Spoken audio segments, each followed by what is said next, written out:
Nothing exciting really to announce in this class. We're just trudging along until exam number 2. So keep up the hard work, stick with the syllabus. It's always my perspective, even as the professor, that the second half of the spring semester flies by. Feels definitely like a train that's just absolutely lost its brakes.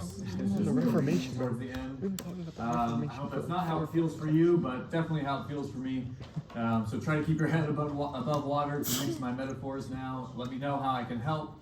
Come to office hours. Again, you'll get a study guide before exam 2 and all that fun stuff. Yeah. Just to remind you, we're in the midst of the Reformation still in this section of class. Before the beginning of spring break, we talked about some of the other reformations, the Swiss Reformation in particular. Then we came back to England and talked about the furthering of Reformation under Queen Elizabeth I. And again, some of the ramifications kind of in terms of how people are thinking during this time. As you can see, today is perhaps the natural endpoint of the Reformation, which is people that already like to fight each other, right? People that already like to go to war against each other for all sorts of reasons, are now going to go to war for religious reasons. We enter into essentially a period that's oftentimes referred to as the wars of religion for our class. These nations who have chosen whether they're going to be Protestant or Catholic start to go to war about that choice in particular. Of course, as we've seen, there are a million things underneath that maybe religion is just their excuse. Maybe they were going to fight each other no matter what again, and now it's just, well, let's use religion. But I think there's enough evidence to say that these people genuinely believed in their choice, and they genuinely believed that God was kind of going to say if he's on their side. Remember, I ended with the Spanish Armada and Queen Elizabeth I, that the Spanish were sunk off the coast of England, and Queen Elizabeth and the English said, well, that means God's Protestant. Clearly God is a Protestant because he sunk all the Catholic boats, and he didn't have to. So now we're going to kind of take that to the next step and make it a little bit more wide than just the Spanish versus the English, to see how those things essentially expand. Now, one thing that we haven't talked about yet that comes into play with this is the Catholic Church did respond to the Reformation. They are responding again to everybody, Luther, to Henry, to Elizabeth, to Calvin, to Zwingli, like essentially asking themselves, right, are these critiques legitimate? And then are these critiques true? Those are two different, subtle different types of questions. But you might say, well, yeah, it's a legitimate critique, but it's not a true critique, or the other way around. So maybe we don't need to change. And so essentially underneath it is, what does the Catholic Church actually need to change about itself? So again, just to fill in, because it's been a week and I'm assuming that some things have been forgotten, right? But underneath all of this, remember the Catholic Church is still responding in many ways to Erasmus. And he's come up now so many times himself, of course a Catholic, but trying to reform from within. So you have to address even fellow Catholics' responses and the other humanists of the Reformation.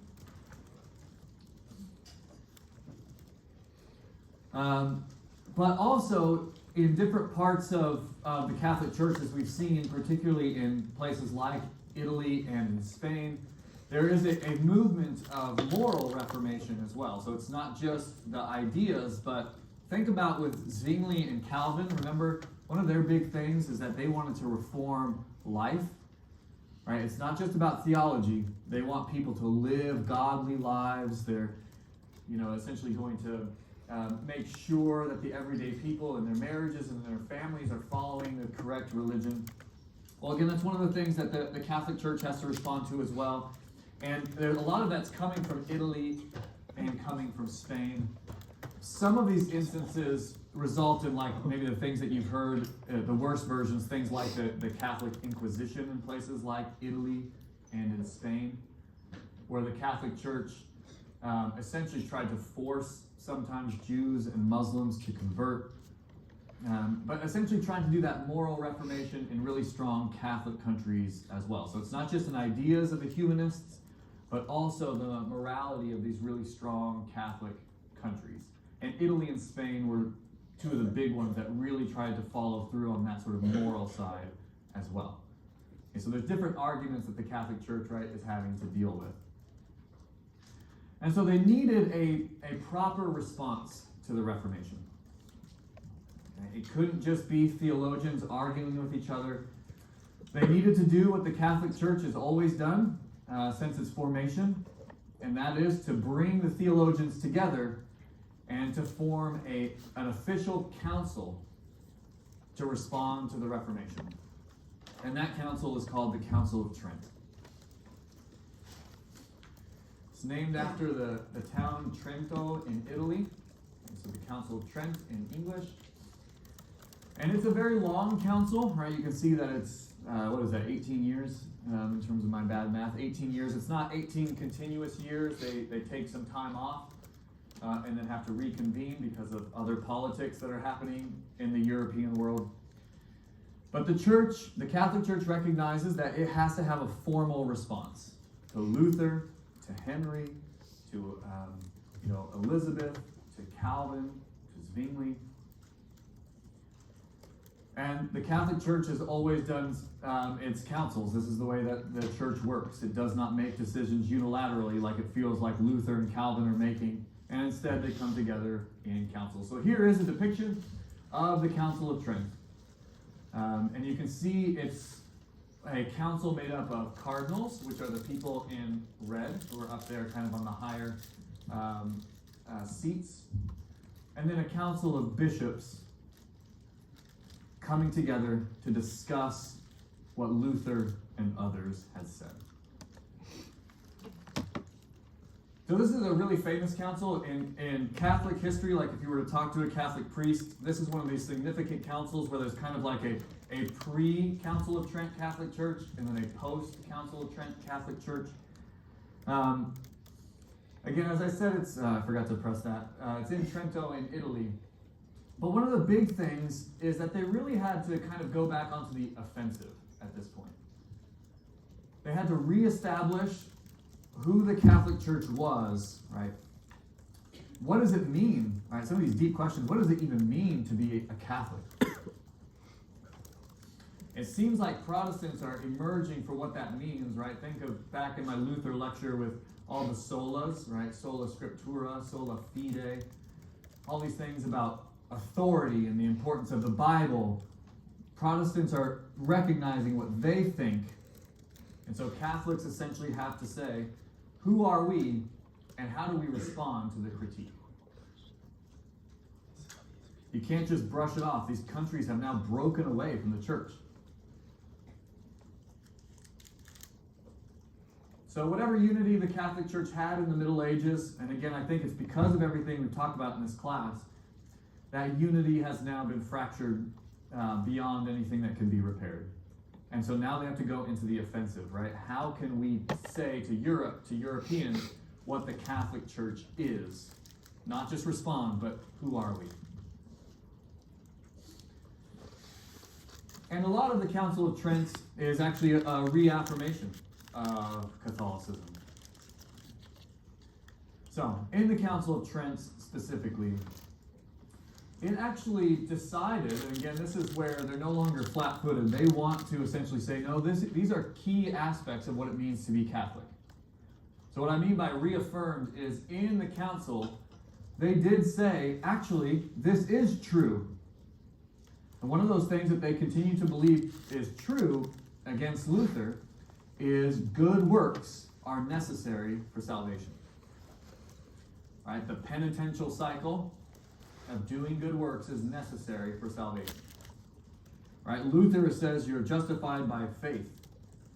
The Catholic Church said no, you also need to do good works. Both of those things have to go hand in hand. Faith and good works. They also reaffirmed the 7 sacraments of the church. We talked about a few of those, right, in terms of a person's life, but Again, these are very famous in terms of Catholicism. You don't need to know them at this point, but just the reaffirmation that all 7 sacraments, starting with baptism, ending with last rites or extreme unction, things like marriage and ordination, all of those things are still true. Those are all still sacraments. Protestants had said there's only 2 sacraments, baptism and the Lord's Supper, baptism and the Eucharist. And the Catholic Church said, nope, all 7 of them are sacraments. So again, they're going back on the offensive. No, Luther, you're wrong about that. They also reaffirmed against people like Zwingli. Remember, Zwingli and Calvin believed that the Eucharist or communion, the Lord's Supper, whatever you call it, all that is a meal for remembrance. That's what Luther and Calvin said. You're just remembering what Christ did on the cross. Catholic Church said, nope. Through the mystery of faith, they still become the literal body and blood of Jesus. So again, they're saying Luther, wrong. Transubstantiation, that is, those things really become the body and blood of Christ. Catholics still believe that that's the true way of understanding that belief. Yes, Sergi. So you're saying that the Catholics believe that it really is the body and blood Yep. that causes what it does? No, it's not. Yep. So they're just taking that out of it. Yeah, they're essentially refuting Luther and then particularly Calvin and Zwingli. That doesn't exist. That's made up. The Catholic Church said, no, it's not. It's a legitimate teaching of the Church, going back to the earliest eras of Christianity.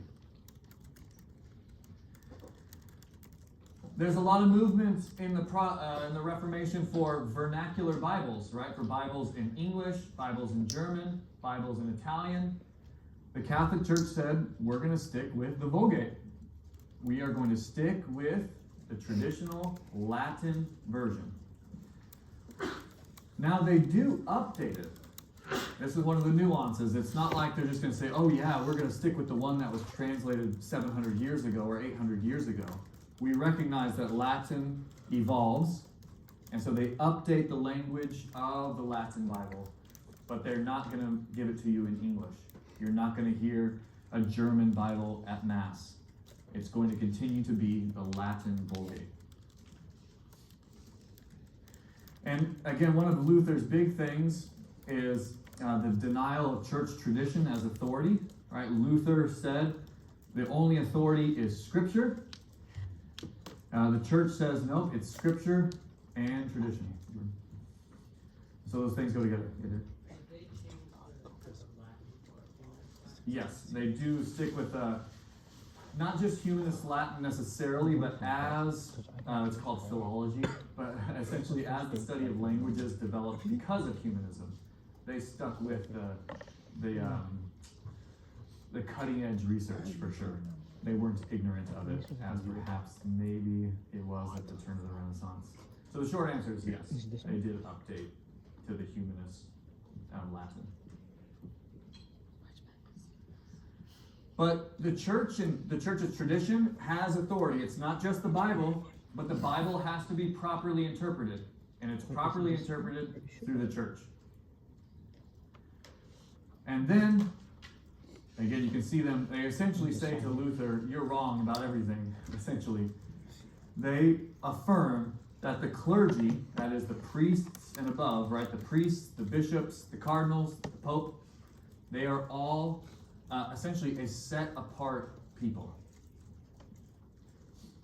The Lutherans, the Zwinglians, the Calvinists, they all wanted to say, no, it's a priesthood of all believers. Everybody's on the same plane. We're all sort of equal. Some of us are called to be ministers, but we're not sort of set apart. The Catholic Church says no. Priests, bishops, cardinals, the papacy, the pope, all of those are sort of set apart, special group of people. They're called into that position and so have expectations and requirements that everyday people do not have. So on one hand, right off the bat, the Council of Trent said, Luther, wrong. Right? You are wrong pretty much about everything. And Calvin and Zwingli, they're particularly wrong about everything. And so on one side, they essentially doubled down on Catholicism. This is what we have believed for hundreds of years. Luther and the humanists, we understand your critique, but it's wrong. They did make some changes, though. Some changes. The biggest one is indulgences. This is one where they thought this is legitimate and true. Especially the sale of indulgences was essentially declared illegal after the Council of Trent. Not the giving of indulgences. Yes, Bob? What do you mean by sale? Yeah, I can't go to you and say, I don't want to do my penance. I just want an indulgence. I'm going to give you 500 euros and you're going to give me an indulgence. I can't do that any longer. Yeah, good question. Giving indulgences, though, is still legal and is still practiced in the Catholic Church today. But you have to do something substantial to get one. You have to do something voluntarily, like go on pilgrimage of your own will, not because it's part of your penance, but because you want to do a holy act. You can go on pilgrimage and you can get an indulgence. But that means you've done the good work. You didn't just buy it. You just go to the salesman and buy it. You actually did something, and God is rewarding you with time off of purgatory for the good work that you did. So make sure this is clear in your notes.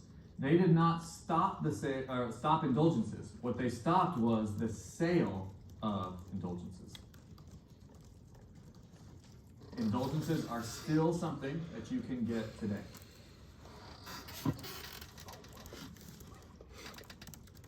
One of the biggest critiques that was underneath a lot of this that the Catholic Church responded to as well, that they now made illegal, is it was very common for priests and bishops to essentially take on multiple jobs at once. So if I were, let's say, the priest of Pepperdine, I might also take on at the same exact time the job as the priest for Loyola Marymount. So I'm now but the two colleges next to us. I'm the priest for both of these colleges, but one of them pays more, so I'm going to focus on that one, and I'll leave the other one kind of by the wayside, right? It's like you have two jobs at once, and one of them always is going to have to give to the other.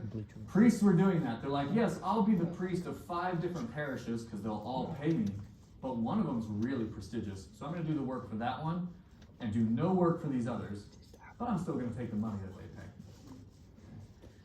That's called an absentee priest. And in particular, it was bad for bishops because bishops could get paid a lot. So you might be the bishop of 2 areas and one you've never even been to. Because it'll just pay your salary, and who cares? I'm going to stay as the bishop of Paris because that's the really prestigious one. Who cares about the outskirts one I just want the money. The Catholic Church said that's no longer acceptable.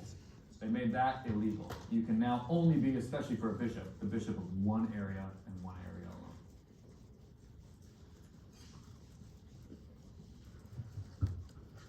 Does that make sense? I know it's a little bit obscure, but because life is still hard and you want more money, right? You can see it being a very legitimate thing, like, hey, I just need more money. I know I can be a bishop at 2 places at once, get twice the amount of money, but I don't have twice the amount of time. So you focus on one, and that means one area is totally, left without their bishop. Now they made that illegal. They also tried to get rid of some of the excesses. This is where Erasmus comes in. Remember, Erasmus critiqued the excesses of the church from within the church. In particular, all these different venerations of these different icons of saints. They knew this was essentially a sham. That people would have essentially say they all have the same relic over and over again. Like one of the common refrains is that there's so many people claiming to have a piece of Jesus's cross that you could build a boat from it. There's so many different places who are saying, oh yeah, I have a piece of the wood of Jesus's cross that if you brought it all together, you could build a ship. And it's essentially getting at this fact that a lot of people were lying about the great relics that they had because people would then come and they'd give money to that church and it became a big money-making machine. And so the church had to bring that to an end. They, again, in many instances, they knew this was not true. They knew that people were lying or that this could not be possible, but they still let it happen. And now they're saying, nope, we have to take these critiques seriously. We have to think about, again, one of Luther's critiques is that indulgences, right?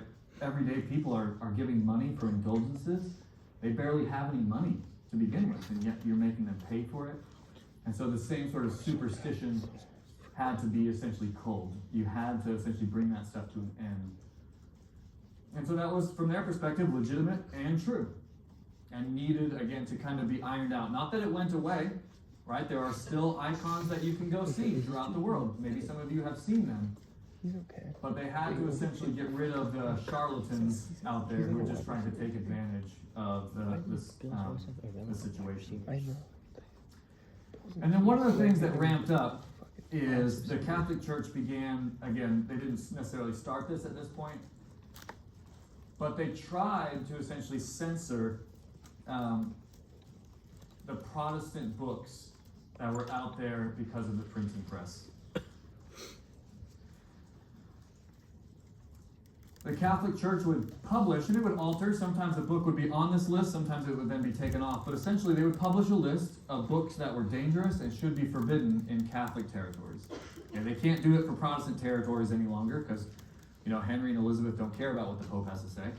But in Catholic territories, Luther's or Calvin's books should be banned, and if you have them, they should be destroyed.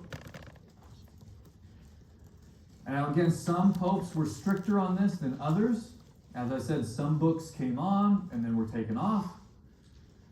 But in order to essentially reaffirm, one of the big reforms they did was essentially to publish this list of prohibited books. Yes? Was the list published to the public, or was it more like the church officials knew it? No, yeah. That's all you did? No, it was to the public. Yeah. Yeah, and you could get in trouble if you had it and didn't give it up. Yeah, exactly. It was case by case, yeah. Like when we think about the Inquisition, if you've ever heard of this, the Inquisition, usually the Inquisition is given a, maybe it's rightful, I don't know, but it's usually viewed very negatively, like everybody was just getting persecuted by the church.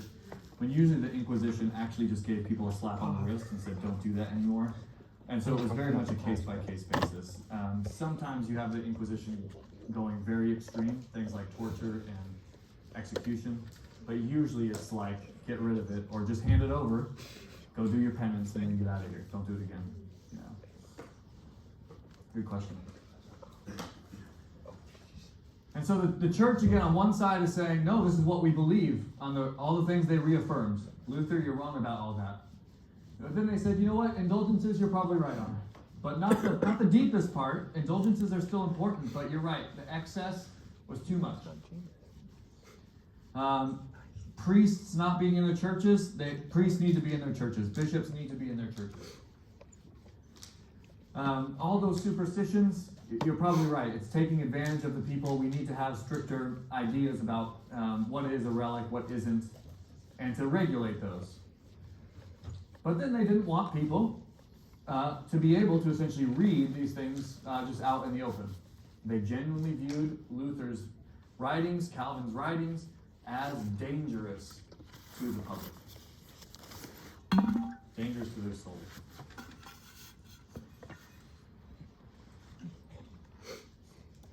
Now, speaking of Loyola Marymount, down the street, anyone know Loyola Marymount? Like, there's lots of Loyolas throughout. Any of you go to a high school called Loyola? There's lots of Catholic schools out there called Loyola X. Anybody know why? Do you know why we're called Pepperdine? Please, Lord, tell me you know why we're called Pepperdine. It's the last name. Yes. That's right. Well done. He's sitting right out there. You can go sit and have a chat with him. Okay. Loyola Marymount and all of the Loyola schools are named after a man called Ignatius Loyola, a Catholic priest who, along with another Catholic priest, formed a new monastic society called the Society of Jesus, or as we colloquially refer to them as the Jesuits. So if you've ever heard of the Jesuits, which I hope somehow you have, even if it's just by sheer accident, the Jesuits are a new Catholic organization that was founded by a man called Ignatius Loyola in order to be like the new active, some scholars call it militant wing of Catholicism. Militant as in like military, like they're going to take Catholicism to you. They're going to invade your country with Catholic doctrine. Not with armies, so don't overextend the militant part. But they're not just going to sit back and just write documents that maybe you'll read, maybe you won't. They're not going to just send you nicely worded letters about why you're wrong. They're going to show up into your country and say you should convert back to Catholicism. And they're called the Jesuits. They're extremely influential to the history of the world. Jesuit missionaries, and we'll talk a little bit about this when we get to essentially globalization, but Jesuit missionaries go throughout the world spreading Catholicism. This is one of the several reasons why Latin America is a primarily Catholic cultural bloc. I know that's a wild overgeneralization, right? But Jesuit missionaries go with Spanish conquistadors and help to convert indigenous peoples in the places that they're conquered. Jesuit missionaries go to Canada and take with them Catholicism with the French colonists in Canada. Jesuit missionaries go to India, where they discover that there's a whole indigenous Christian community in India. And then they continue on into China as well, bringing Catholicism with them, with the intent of converting you to Catholicism. So that's why scholars oftentimes use, again, the idea of militant. They are there to defend and to spread faith. One of the things that they end up doing eventually is founding lots of schools that eventually become universities.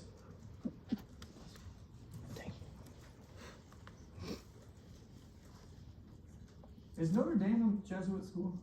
Can somebody Google that real quick? I don't know why University of Notre Dame came up as a Jesuit school. Somebody Google it. No? Just generic? Does it say anything about it? You don't have to. I don't know why I thought for some reason they were. Okay. All right, never mind.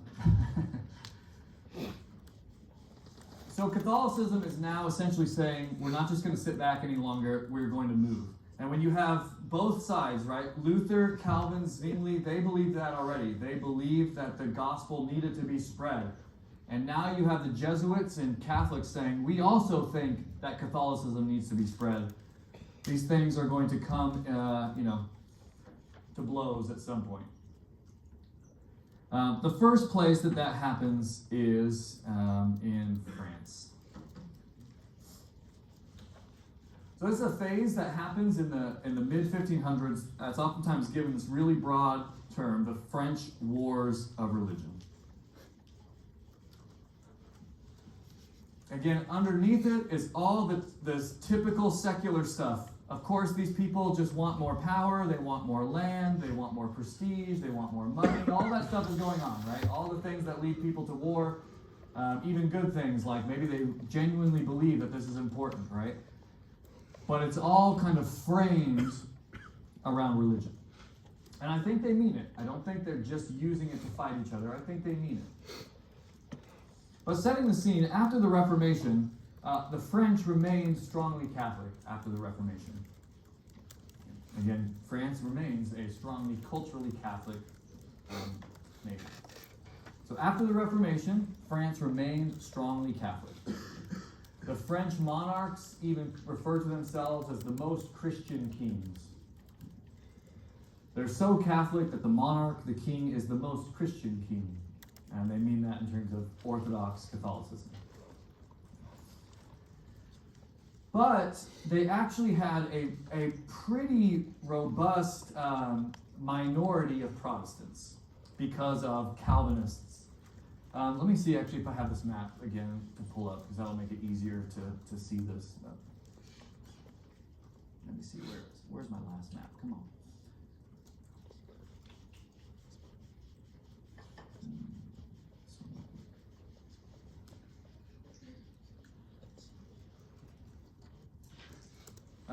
If you see where, I really want to point this out, but it's pretty hard to see it. Okay. If you see where it says Swiss Confederation, there's a little lake right there. That's Geneva right next to it. If you go to Geneva even today, it's literally on the border of France.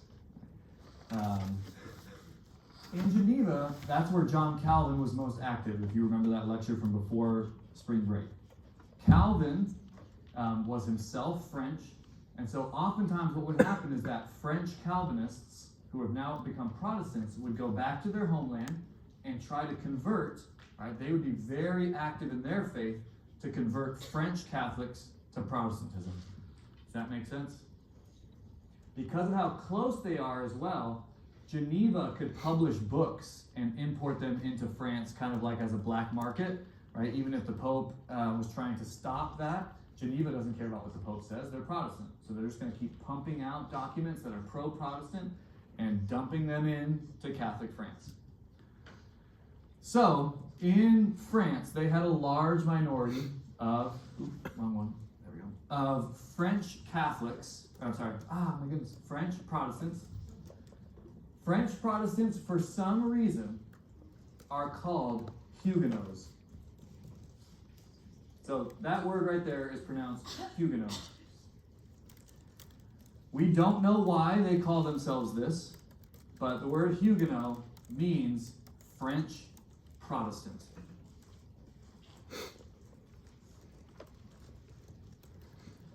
So to summarize that again, in France, they had a large Protestant minority.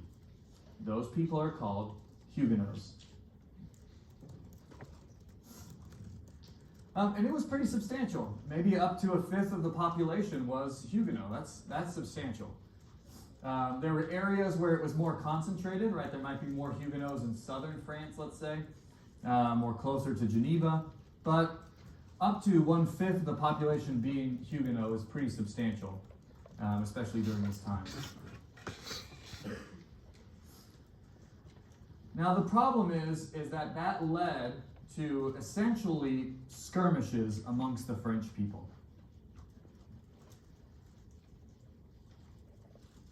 Essentially, Catholic and Protestant people in France would go to war against each other. Sometimes it would be the monarch who would actually lead. In other words, sometimes it was state-sponsored. Sometimes it was local skirmishes that would break out because of these differences in religion.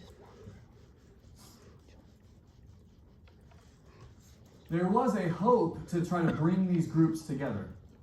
Again, we can't get into all the details, but as you've seen, a lot of problems arise with who's going to take over the throne at any given time. If you don't have a legitimate male heir, it can cause all sorts of problems. Well, in France, essentially there was this same issue of who's going to be the next king of France. And so in the mid-16th century, there was an alliance that was essentially proposed for who would become the next king of France. And this was going to give the French some hope that maybe they could live in somewhat of a tolerationist society. Maybe Catholics and Protestants will finally get along. Because the two sides in the marriage alliance were Protestant and Catholic. This man called Henry of Navarre was Protestant, and his future wife was Catholic. And so the hope here is that you bring these two together and you will be able to essentially repair all of this sort of civil warring going on underneath the crown. You will have a Protestant and a Catholic who will bring about religious unification in France.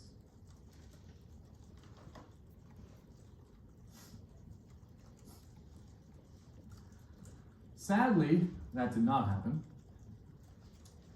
They are going to get married, but you'll see that things go a little bit differently than what was anticipated.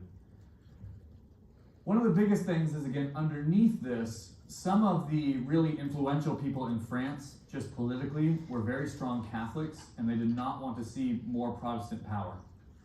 So even if these two future monarchs were pro-unification, a lot of the other advisors and aristocrats and noble people of France were not as gung-ho about unification. They wanted to remain in power, and they viewed Catholicism as a major aspect of that. Yeah, go ahead, Jean. So you're saying, the strong Catholic figures during this time, they were Catholic? Yeah. And they still didn't want to support themselves. That's right. Yeah, yeah. The people in power underneath the monarchs, in other words, underneath Henry and Margaret, they were still Catholic and did not want to give Protestants any power in France. They wanted it to remain strongly Catholic. For maybe some good reasons and maybe some not so good reasons, as all politicians are tend to do. And sadly, as they were anticipating this marriage, there was essentially a massacre that took place. This is one of those things, again, for the French. We in America, we talk about the Boston Massacre. I don't know if you grew up reading about that, but in the lead up to the American Revolution, there was a quote-unquote massacre in Boston by British troops who fired on a crowd of Americans or colonists, and it resulted in, I think, 6 deaths. And that's called the Boston Massacre. This is essentially their Boston Massacre that happened, a couple hundred years earlier. But it's specific to a massacring of Protestants by Catholics. So the St. Bartholomew's Day Massacre happened on August 24th, 1572. Lots of people had come into Paris to essentially celebrate the marriage of Henry and Margaret. And so that's kind of the setting here, is that many people, including many Protestants, had come into Paris to celebrate the marriage of Henry and Margaret. Yeah, I haven't told the whole thing yet, so yeah, if you have another, let's wait just a second, and if you have another question, please raise your hand again. Thank you. So they're there to celebrate this marriage,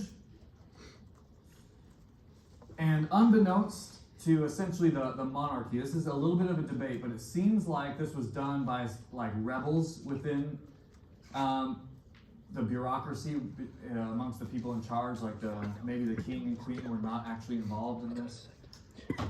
But essentially, when Protestants got into Paris, there was essentially a trap that was sprung for these Protestants.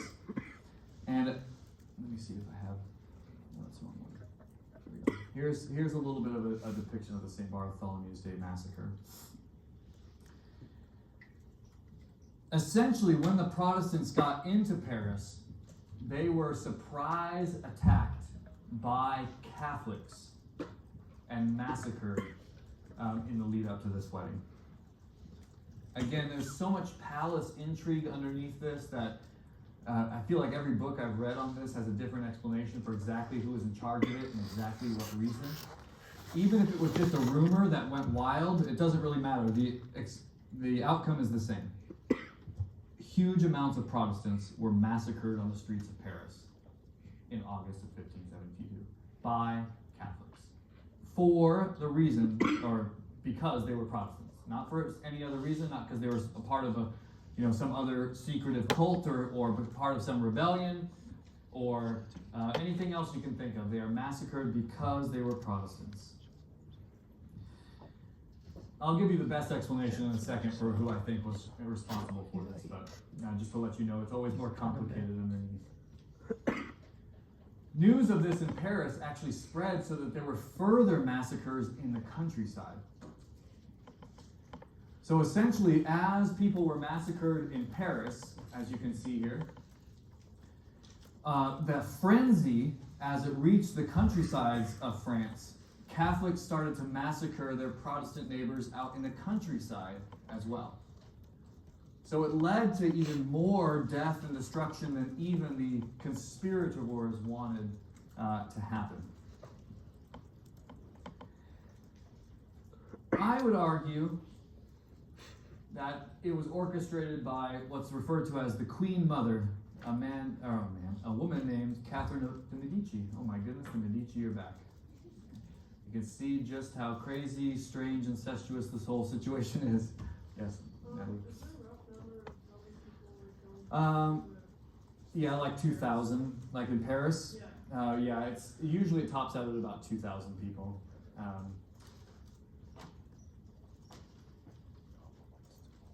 It is a little bit hard, as I've said. I feel like it's always a cop out, but it's always just extrapolated based upon what we think and how many people were there, and then using some equations you can come up with a rough estimate. But usually it tops out at about 2,000.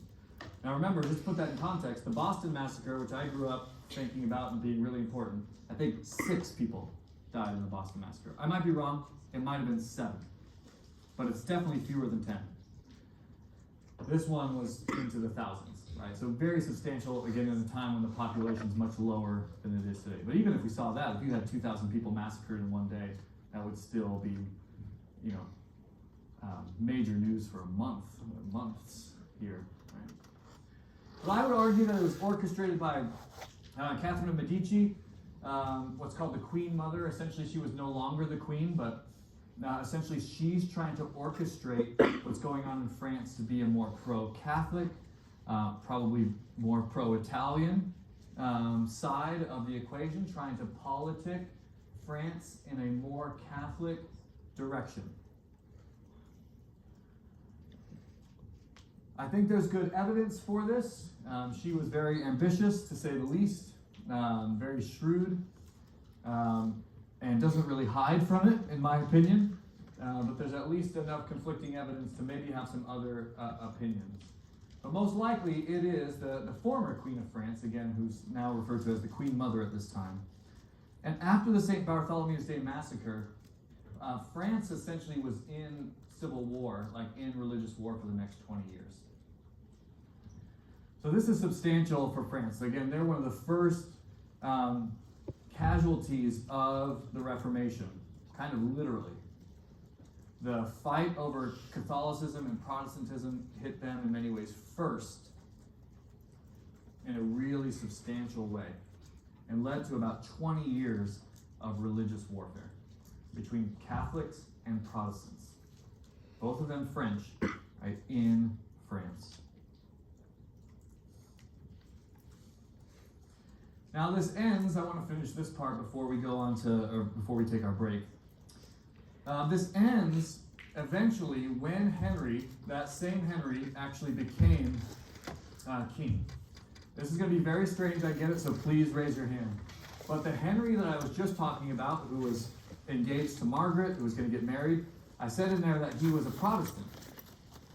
Well, in order to try to make things better, most likely, that same Henry converted back to Catholicism. I know that's confusing. He converted to Protestantism at first, now he's back to being a Catholic. His motto was, Paris is worth a mass. In other words, he'll suffer Catholicism if he can rule Paris, essentially. So he converts back to Catholicism, and that seems like it's going to be a bad thing for Protestants, but actually Henry ends up being really important because when he becomes king, he issues something, sorry, I'm getting ahead of myself, darn it, called the Edict of Nantes. So when he becomes king, 1589, a few years later, he issues an edict. An edict is like essentially maybe the easiest way, just because it's in the news, is to say he issues an executive order. As the king, he just issues an edict that's called the Edict of Nantes that essentially allows limited religious freedom for Protestants. So it's somewhat strange, but the guy who converted first to Protestantism, there he is, by the way, I forgot to do that, there he is, looking very French. He converted to Protestantism, then converted back to Catholicism, became king, and then when he was king, he is the one that actually allowed Protestants to worship with limited freedom. Yeah. So before there was zero tolerance for Protestantism, now there's some. Yes, exactly. That's a good summary. Before this, it wasn't totally zero, but nearly zero toleration for Protestants. Now, there's some toleration for Protestants. Yeah. You can't go around massacring Protestants, especially if they're French citizens, simply because they're Protestants. They have to have done something worse, like tried to kill somebody else. You know, they have to, if they're in rebellion, then you can fight back against them, but you can't just massacre peaceful Protestants because they're Protestants. Some of the things that were beneficial, though, and again, this is somewhat strange, but common during the time, is it was illegal for Protestants to hold public office until the Edict of Nantes. Huguenots, remember that's French Protestants, were allowed to hold public office. Things like being a judge or being a sheriff, right? In other words, government offices were now open to Huguenots. It also allowed Huguenots essentially free travel within French borders. This was something that Protestants, I think originally they tried to keep Protestants to the same area of France. Like, okay, sure, we can have Protestants, but they all have to stay sort of hemmed in, and Protestants didn't have free movement. This is where we start to see again things like passports, like literally documents that allow you to go to different places in Europe. Now, Protestants could have free travel in France. They weren't trying to box them into certain parts. Again, this is important to people at the time, but one of the things that Huguenots were not allowed to actually bury their family members essentially with Christian burials in France before the Edict of Nantes. Yes? How do they prove what the Edict of Nantes? Can't they just lie and say it's not Catholic? Yeah. Still hold public office? They could lie, but this is a society that still is very local. So you would have to be lying all the time to all of your neighbors for nobody to know that you're not a Catholic. And especially like for me, I'm very Protestant, but I love going to a Catholic service. It's like some of my favorite things to do. In this time, no chance. No Protestant would go to a mass. They would actually view that like God's going to punish them. That would be way too like deep. And so if you're not showing up to mass, you're like, why aren't you? You said you're a Catholic, but you're not showing up. Are you sure you're a Catholic? And then all of a sudden you'd all realize, oh no, she's a Protestant. In which case, boom, off the list. So you could lie, but it's hard. And it's just too local. Everybody knows each other. You have, hundreds of years of family connection. So you'd have to go to somewhere like Paris where you could become more anonymous. But most people still haven't quite urbanized to that level. Does that make sense? Yes? Was it possible to not have a religion? Yes, but almost nobody thought about that necessarily. The question was it possible to not have a religion? And the short answer is yes. It's just like, where are those people? Essentially, there's not a lot of sort of evidence except for totally random, anecdotes of people that would be that way. But if like an atheist to these people were people that just decided not to go to church. That's like an atheist, essentially. And they would have viewed that as like the scariest thing you could possibly be. That's a threat to human civilization to be that person. It was like, what is the need? Yeah, I think for many, it was worse than being a part of a different religion. Because the other religions still have expectations, they still have structures, they have values that can support society. An atheist, for them, would have been like, you're essentially against society altogether. You don't believe in civilization. It's like that deep. So few people actually became, anti-religion at this point. Although it's definitely going to be growing very quickly. Good question. So a big one is they gave Protestants the right to bury their own family in Protestant cemeteries. Again, for people, this is hugely important to proper burial, right? Think about last rites within Catholicism. This is still hugely important to people, how their family members are buried, right? It has religious implications. Part of the Edict of Nantes was allowing Huguenots to bury their families in Huguenot cemeteries, not in the Catholic cemetery, in their own cemeteries. However, it did officially say that Catholicism is the official religion of France. So while it allowed for toleration, right, that's why it goes from 0 to some, Ellie, I like the way that you put it, because it's not a modern day Western egalitarianism of what freedom of religion means. This is, it went from nothing to a little bit, things that would matter, and you definitely can't just massacre people because they're Protestants. You have to allow them to have some limited toleration. But France is a Catholic country. So the edict still asserts that France is a Catholic country. And it brings the wars of religion to a close at this stage for France specifically. So they're kind of the first casualty of the wars of religion, but we'll see, there's some other ones coming. All right, let's take our break before I just keep talking. So we'll come back at back across the channel to see how this continues to impact different nation states during this time. So we're going to cross back over to England and move on past the Tudors to the next dynasty of monarchs called the Stuart dynasty of England. And here is their first king, King James, the first of England. So how does this happen? Well, as we've seen now several times, a monarch died without a legitimate heir, or any heir in this instance. And in this instance, in 1603, Queen Elizabeth I dies having never been married and no children.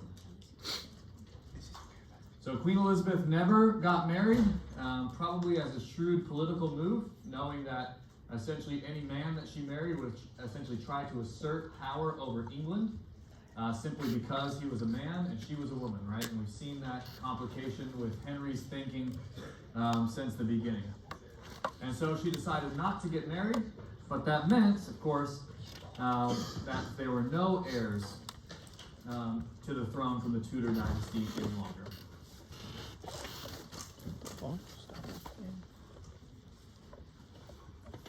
So when that happens, they then have to keep going down the line of succession, right? Who is the next closest heir to the throne who has a legitimate claim to the throne?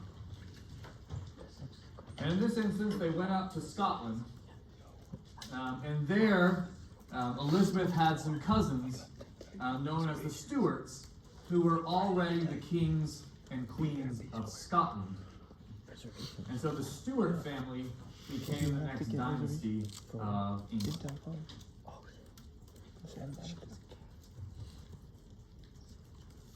So James here is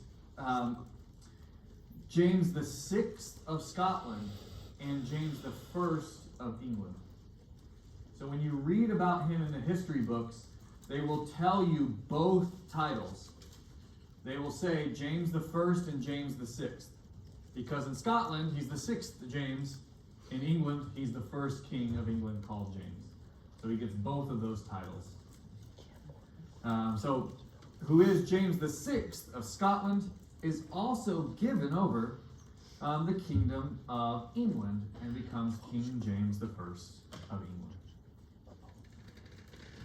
So he's simultaneously the king of both of those places. I know that's confusing, but it is what it is.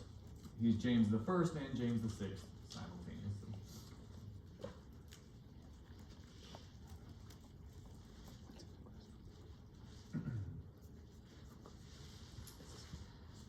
King James the First is hugely responsible for much of the expansion of our country.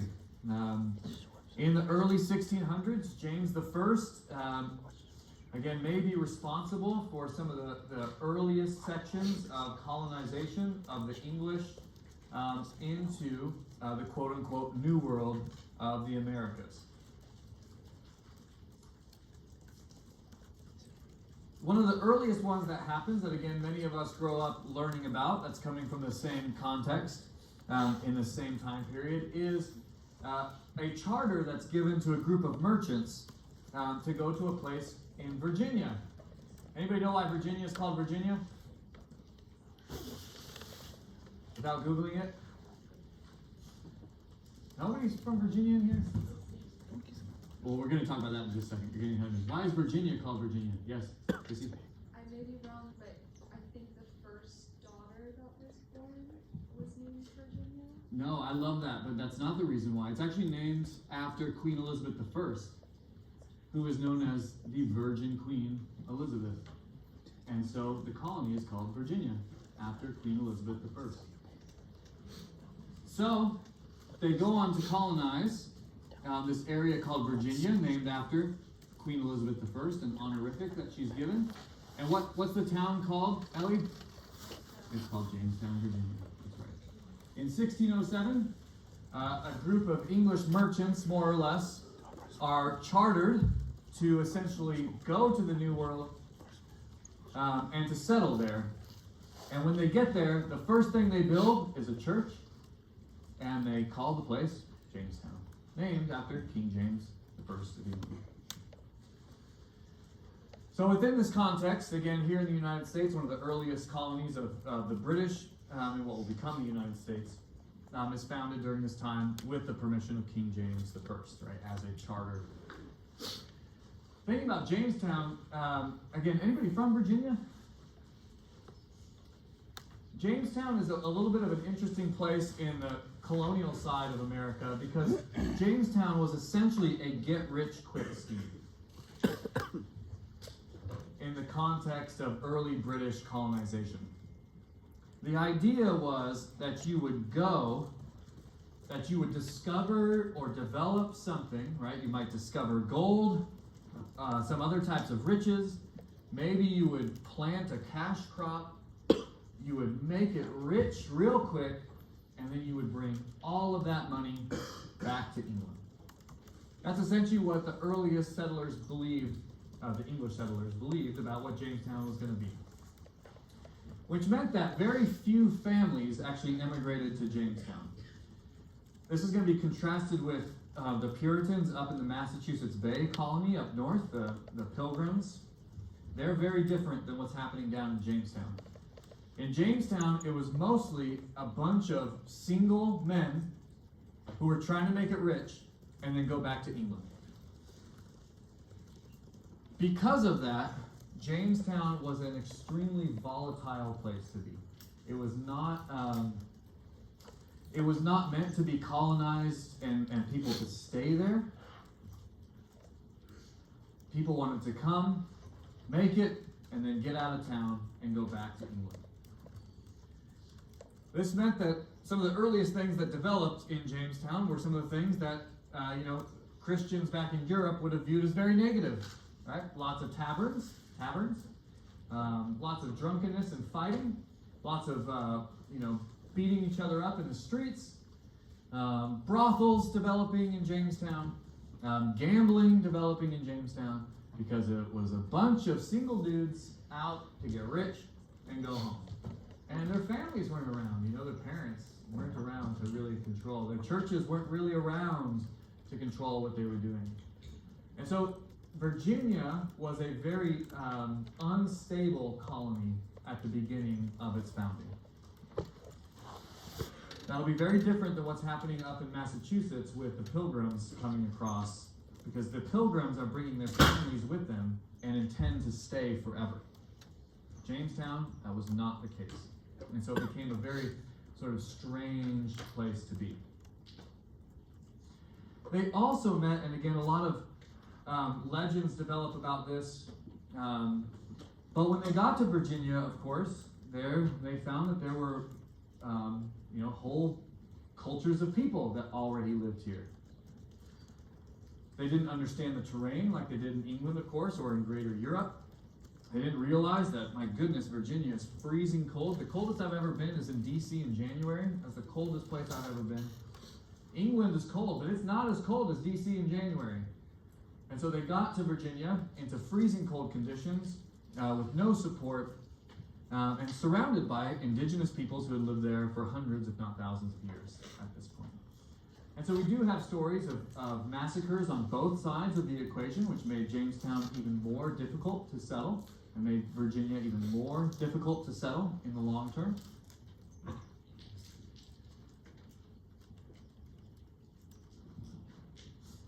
So they came up with a solution.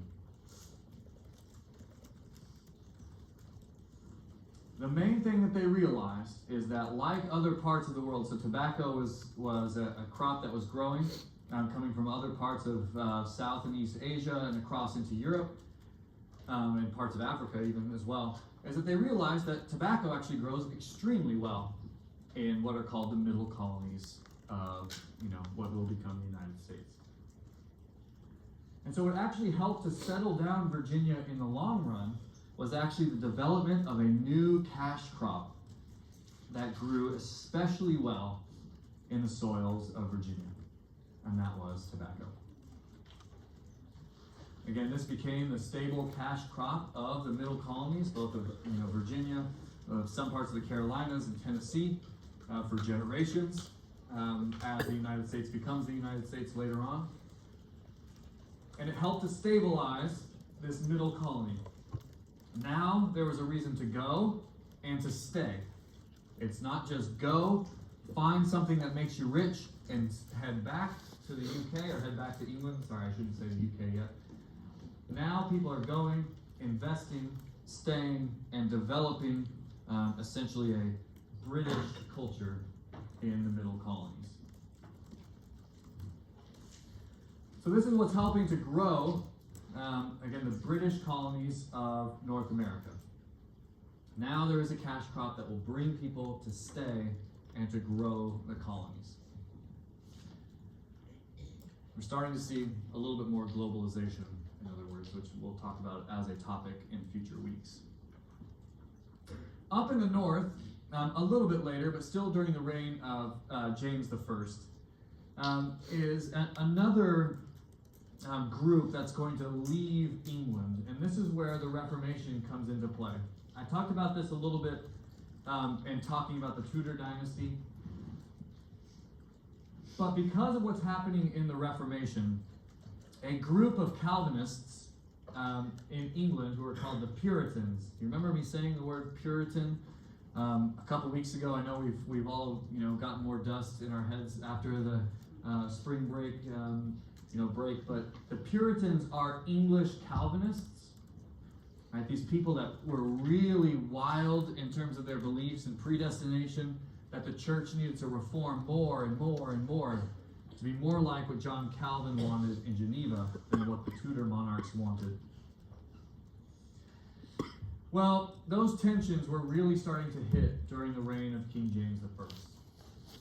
James tried to be somewhat tolerationist, but James was a member of the Church of England and was very much a strong member of the Church of England. He tolerated Puritans to a degree, but not if they started disrupting the status quo. If you're going to be a Puritan, you better be quiet about it. And so on one side you have, again, people called the Puritans, strong Calvinists. They believe in predestination. Remember that people are either destined for heaven, those are called the elect, or destined for hell. That's called the reprobate, and there's no way to get around it. And then on the other side, you have James himself and what I call sort of mainstream Church of England people. Protestant, but not wildly Protestant. They're like a middle way between Catholicism and Puritanism. And you know what? James liked it that way. He wanted to keep it nice and calm. Realizing these tensions could boil over at any minute, he wanted to keep it nice and calm. His own upbringing in Scotland was actually strongly Calvinist, so he understood what the Calvinists were saying. Scotland had become Calvinist, and so he gets it. I get what you're saying, Puritans, I get it. But England is strongly Church of England. And so he's essentially trying to find this middle way, keep everybody happy, and then, right, nobody's actually happy.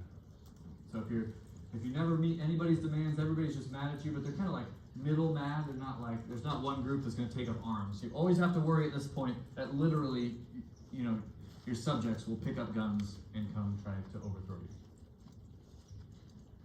So if you keep everyone kind of mildly happy, mildly angry, it'll just be, it won't be comfortable, but at least we won't start overthrowing the king. Now the problem is that Puritans really didn't like that idea. Puritans, being, again, very strongly for God's sovereignty, believed that God was going to punish them at some point because of that. Now King James during this time is trying to find that middle way.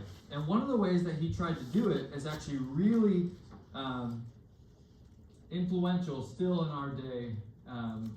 Essentially what he wanted to do was to produce a version of the Bible that did not overemphasize Calvinism like other versions of the Bible did. He wanted to just do a nice, clean, updated, not so propagandistic Bible for English readers to have and to read. And that Bible is still referred to as the King James Bible. So if you've ever picked up a Bible, there's a strong chance that it's either the NIV, which is the New International Version, which is from the 1970s, or it's the KJV, which is the King James Bible, the King James Version of the Bible, which was translated and published by the support of King James, hence its name, in 1611. This was going to become the new authorized version of the Bible. This is going to be the one that English Protestants use. The other Bibles should be put away. You don't necessarily have to burn them, right? Or bring them in like perhaps the prohibited books from the Catholic Church's side. But it was definitely there to replace a Bible that had come from Geneva.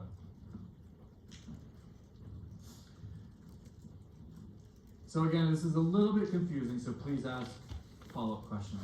But in Geneva, they had actually published an English Bible, even though they speak French in Geneva. They published an English Bible that's called the Geneva Bible that was to come to England so that English-speaking Protestants would read their version of it. And one of the things that King James really did not like about the Geneva Bible is that it was very much anti-monarchy. Now, whenever you come to the Bible in a language other than Hebrew or Greek, so if you read it in any other language, the translator has to make a choice, right? All of you that know multiple languages know that oftentimes there's words that just really don't fit. The Bible's that same way. It's written in Hebrew and Greek, so when translated, there's some things where you have to make a choice about how to translate it. Oftentimes, the people that translated the Geneva Bible, when they had that option, they chose for it to say something strongly anti-monarch, anti-kings. Because Geneva was a republic. Geneva didn't have a king. It had thrown out its former leader, and it was a republic. And, the Geneva Bible could be used against all sorts of anti-Protestant kings, right? If you had English speakers in France, they might be able to read this Bible and say, the Bible is against kings, because of the way that the Geneva Bible chose to translate different parts of the text, what it chose to highlight. And then the Geneva Bible as well was strongly pro-Calvinism, obviously coming from Geneva. It had little margins, right? So if you have your Bible and it had margins where maybe you could write something, the Geneva Bible actually had ways that you should interpret that according to Calvinist beliefs. So if you had a question while you're reading your Bible and you thought, what does the Bible mean by that? You could just go over to the margins where they told you what it says. And it just so happened that sometimes it would be anti-monarchy and pro-predestination.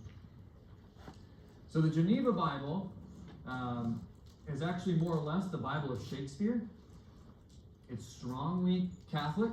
I'm sorry, Calvinist, not Catholic. Strongly anti-Catholic. Strongly Calvinist.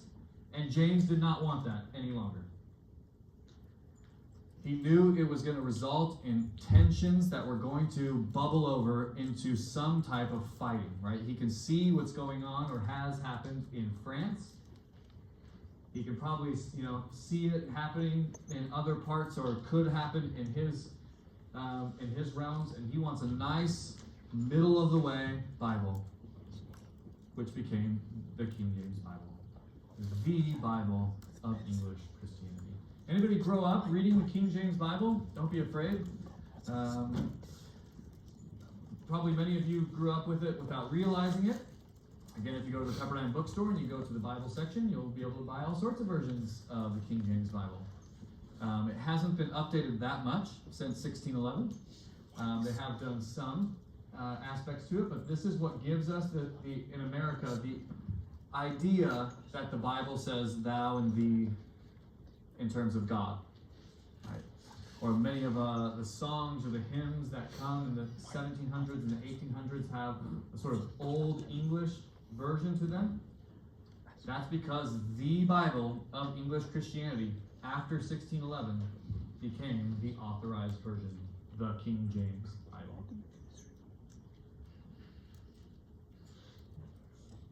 There are many churches today, many Protestant churches, that argue that the King James Bible is actually the only correct version of the Bible to read.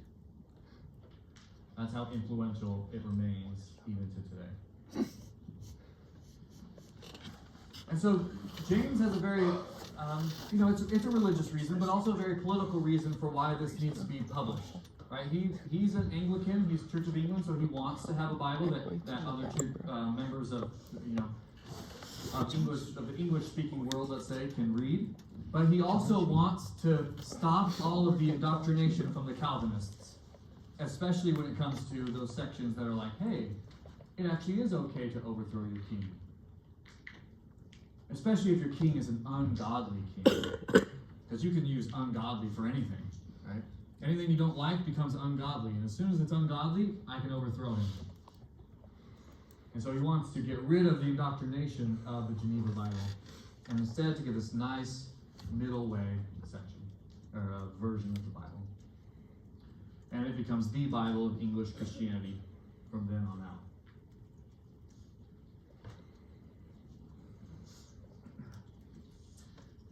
The Puritans are never happy about anything. The Puritans, who are strongly Calvinist, do not like the changes in the King James Bible. They view this as essentially more giving in to what they would view as wrong religion. Essentially, James is proving that he's not a true Christian. And so the Puritans essentially decided we have to get out of England. Right? They believe that God is in control of everything, and that by James publishing this book and by not embracing Puritanism, Calvinism, God is going to punish England. And they have lots of things they can point to. Just point to the Old Testament at any point where God, just think about the story of Sodom and Gomorrah, if you know that story, where there's this town that's just filled with sinners according to the text, and God just brings down hail, fire, and brimstone to destroy the city. The Puritans essentially said, what's stopping God from doing that to England? If we have become just like Sodom and Gomorrah, God is going to wipe out England like he wiped out the cities of Sodom and Gomorrah in the Old Testament. And they said, we gotta go, get out of England, and set up our own godly communities elsewhere. They first went just across the channel, so they didn't necessarily think, hey, let's go to America.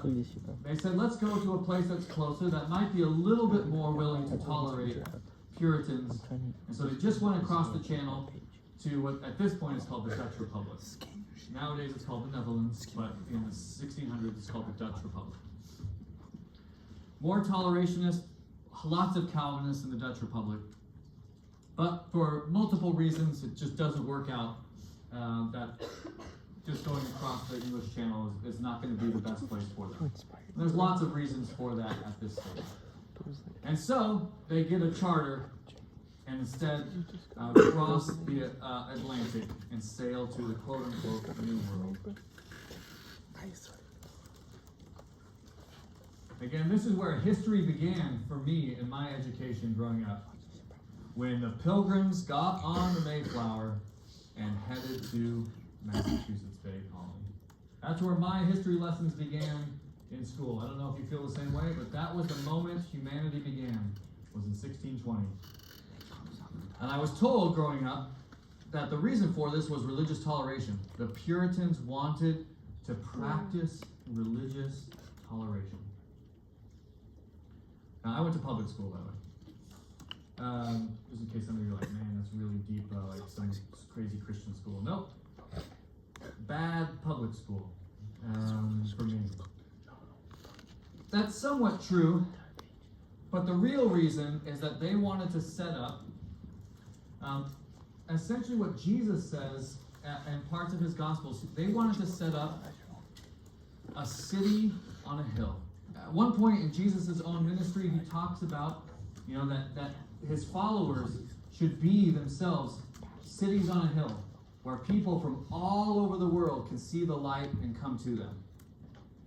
And so the Puritans, again, they refer to themselves as the Pilgrims, they want to set up that city on a hill community. They have no intention of tolerating other people. This is the thing that my history growing up told me, which is not true.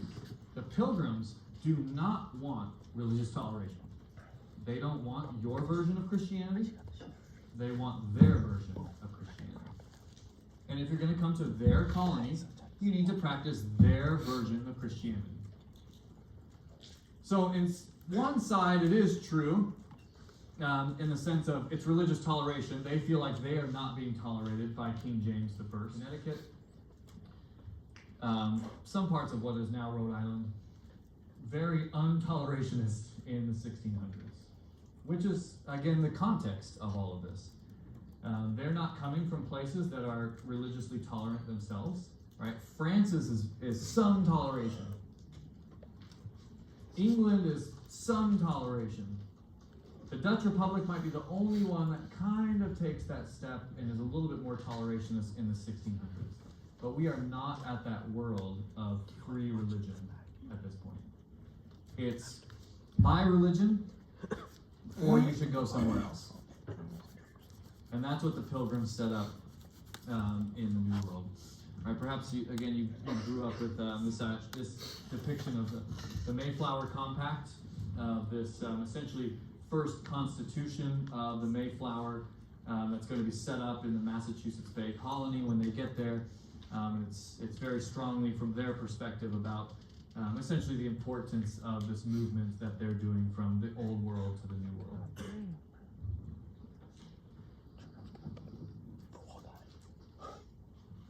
So again, out of these instances of religious disagreement, one huge part of America comes into being from some degree, right? Again, this is a Western history course, so we're looking at it from the Western perspective, right? Obviously, there are indigenous people that have been living in the Massachusetts Bay Area for hundreds, if not thousands of years at this point. They're definitely colonizing this area. But from their perspective, they're saying we need to get out of England, otherwise God is going to literally kill us, like he did Sodom and Gomorrah. And instead, we will be the place that people come for the city on a hill. And at first, they were right. Many people immigrated from the 1620s, 1630s, into the 1640s, into the Massachusetts Bay Colony, as they viewed religion becoming more and more Catholic in England. But that's a story to continue on Thursday. So that's where we will end today. Please stick around if you have questions.